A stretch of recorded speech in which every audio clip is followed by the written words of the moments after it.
Hey guys, AJX22 here, doing a little show and tell. This is an interesting toy that I've been carrying around for a little while. Haven't actually had a chance to take it out and fire it yet, but it's a Mark 8 Pyrotechnic pistol. This was used in World War II aircraft, and I believe after that too, possibly as late as Korea, but I mean, correct me if I'm wrong. This was used to indicate landing gear status. If your radio was out and you were coming in for the runway, you'd load it up with a colored flare to indicate the status so that they could get the fire teams ready, etc. It's kind of cool. These are pretty common flare guns, but what's uncommon, at least from what I've seen, is the actual mount for them. The cap doesn't actually go on this end. This end's open to the world.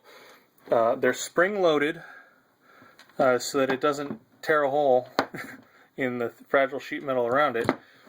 And this upper hook actually is, you pull this back. I need to get a tripod for this thing. You pull this back and then it twists and unlocks. That's why these things have these lugs on them. The lugs don't actually mount directly to the airframe. They mount to this little thing, which is kind of neat. I've actually seen some neat barrel extensions for these things, so that you can use them with, tear gas canisters and stuff, or at least so the military could. I wouldn't. Possession of a 37mm flare gun in conjunction with an anti-personnel round is constructive possession of a destructive device. So I would strongly recommend paying your tax stamp if you're going to do that as a civilian. But it's neat because they had them for the military. Very cool little toy. The cap on these is neat. It locks in, it indexes on these two pins, then it has spring-loaded tabs to keep it locked out. Drops in and then twists, and it really holds a pretty good seal on that. So, not airtight, but pretty damn good. The release for these is the second lever here, which is just standard little lever. Not extremely strong construction. They have a hardened steel insert to protect the firing, or to have the firing mechanism in. It's not all aluminum.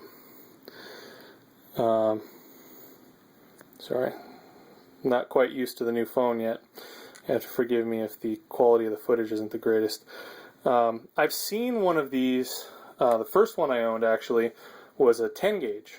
Kind of interesting. It was a factory 10 gauge. It wasn't a conversion. The loading gate, or the extractor was factory. It went farther in. It was a solid steel barrel actually, which was 10 gauge. It still had a 37mm muzzle. The 10 gauge barrel only went to about here, but it did work. I had to get rid of that because I also had a 10 gauge shotgun, or I wanted to acquire a 10 gauge shotgun, and I was worried about constructive possession with having a 10 gauge that with that heavy of a barrel that would likely chamber and fire, and 10 gauge ammunition. So I kind of wish I had not gotten the 10 gauge, or registered the flare pistol as a AOW and then just shot it with the 10 gauge ammo, because that I haven't seen another one in 10 gauge ever, and it was definitely a factory gun. Never heard of another one, never seen another one. It's one of those things you don't really know what you have until you try to find another one later in life. Anyway, pretty heavy trigger pull, double action. You can keep pulling it until you get a primer ignition. Just a cool little piece, all told. I've been sitting on this thing for years. just have it. It's a great little toy for the mantle. Still haven't fired it though. I have a couple of World War II era flare rounds for it, but I don't really trust it. And I'm not exactly sure where you go to fire flares recreationally. Seems like that would be problematic. But, yeah. That's what that is. Alright, hope you guys had fun.